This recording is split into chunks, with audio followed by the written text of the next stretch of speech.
Whatever, I'm just showing you. So, yeah, see how it's all pink?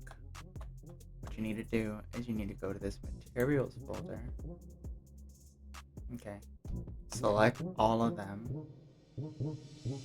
Then go up here where it says shader and click standard. And you should get it. Right. It is in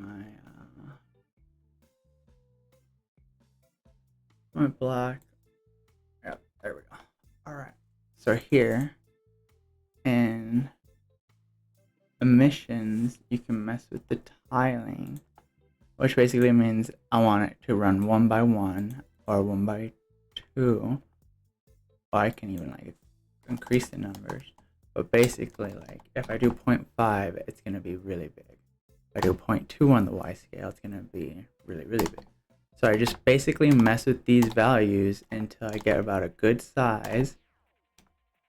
Like that looks pretty good. And then you can offset the x-axis by whatever you want. I think you have to do it in points, so like 0.1, 0.2, 0.25, etc, etc. You can even offset the y values. Basically just changes the colors. And then